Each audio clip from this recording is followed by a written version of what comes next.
That robot dance I could have watched. First movie came out on June.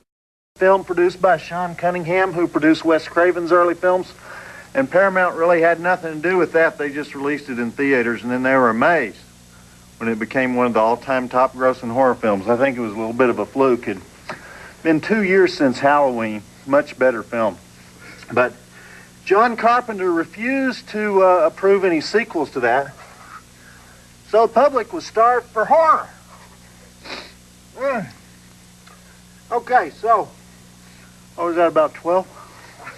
So normally what happens is that a sequel always makes a little less money than the original, and with each sequel you make, the box office goes down until eventually you stop making them because the budget is more than the expected return. So Paramount brought out Part 2 in 1981, and it made slightly less money. They wanted to think of something new and different for Part 3, so they made it in 3D.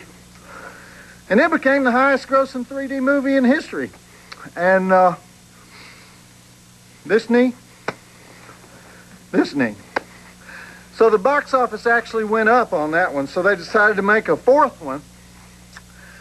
And the fourth one, which we didn't get to see, but I won't dwell on that, was the most successful of them all. It made $11 million just on the opening weekend alone. And I think what happened is that these movies were publicly condemned. You know, they were called the ultimate slasher films, slice and dice, examples of the worst of American filmmaking, embarrassments to the industry, movies that moms everywhere love to hate. So what happens when you have a reputation like that? Teenagers want to see them, right? And young teenagers, the 14 to 16 crowd, became the key audience for these movies, even though technically they were R-rated and you had to attend with an adult. So anyways, no wonder they made 9 of them.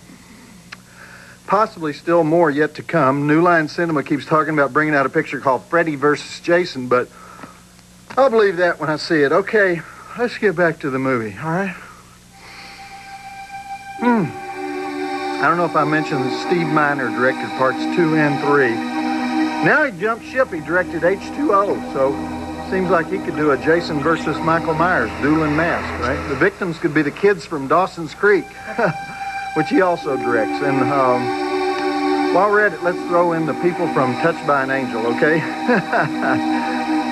Steve doesn't direct that one, but how much would we like to see them get shish kebab, you know? I'll do some more push-ups.